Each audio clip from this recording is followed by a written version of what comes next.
Today we're taking a look at the new Sony F55. Happy to say I have just purchased one. It's one of the first ones in Canada. Yeah, you've heard me talk about the F3. Pretty amazing camera and all the applications that I've used it for. But this baby takes filmmaking to a whole new level. True 4K technology in a very small platform. And in just a second, we're going to open up and get our first look at it. It's kind of like Christmas, you know? All year long we get to open up these beautiful packages, and it's surprisingly small. It really does look like a Christmas gift. We're going to open it up. We're going to take a peek inside. The first look at it. So, at first glance, what we're finding is the XLR housing is independently separate. It comes independent to the camera body itself, which is nice. We're going to get into that in a minute. Why the F55 is such a unique camera, what gives it advantages over many of the other so-called 4K, 5K cameras on the market.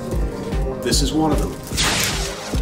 Manuals, of course, with all the instructions. A little bit of bilingual manuals here from Sony on the DVD. The USB plug-in Wi-Fi module, which is something that's very cool, very small, and these days is becoming somewhat of an expectation. I mean, let's look at, for example, at the GoPro Hero 3. They come with a built-in Wi-Fi transmitter, albeit the range is limited and delayed. Nonetheless, for $400, we've got the technology built into the cameras, so it's very nice to see that Sony is including Wi-Fi technology on the F55 and the F5.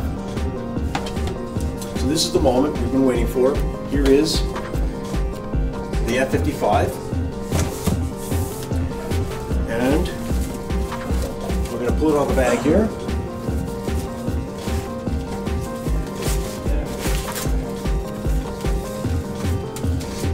At first glance, right away, we can see that it's a fairly small body, quite light. What's really cool about it is this top handle comes off with just 4 simple screws. This V-mount adapter plate in the back for power also removes.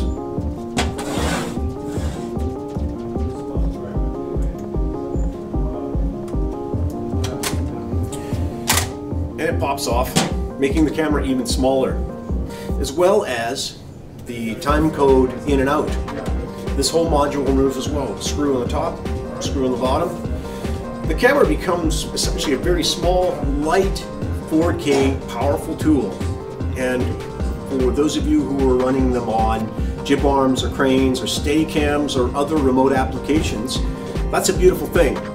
Why? Because we can get it further out, we can take it longer, we can carry it for longer periods of time, and it's less weight. Another beautiful thing about the F55 is power consumption. Extremely efficient, which is, for me, a big concern. I do a lot of wilderness wildlife work. Having a light camera that's efficient with power saves me the weight of hauling it out into the wilderness. And I'm not always necessarily in a 4-wheel drive or on a quad or on a helicopter. Sometimes just grunt work through the bush, hacking it on legs, carrying this over my shoulder. So I'm extremely excited to see that I can get 4K resolution in the field in a very compact, light size. This little guy's quite interesting too, because it does come with a 4-pin power support. Pretty standard in our industry. Some 4-pin outs. And the bracket itself is well designed. It doesn't just clip in, it actually pulls. The little hooks in the back pull, as you can see, and it clasps, which is awesome. It's a double locking bracket on top. But word is from Sony that we can expect to see another type of adapter for this. One that I'm aware of is the 3-stud Atom Bowers type of adapter plate for the back.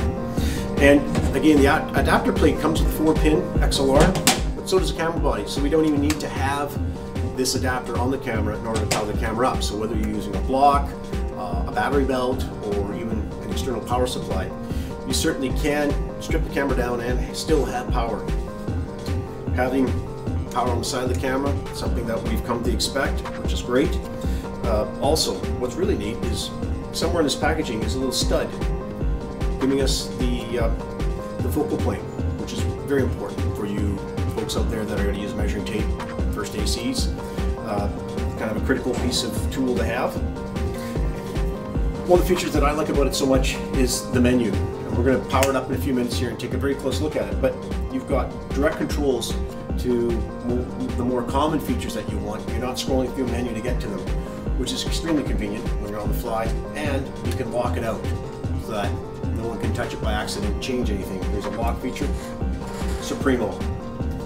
You can certainly record on board with the older cards, the S/X Pro, but there's a Pro Plus card that's coming out which will allow us to record 4K right to the cards.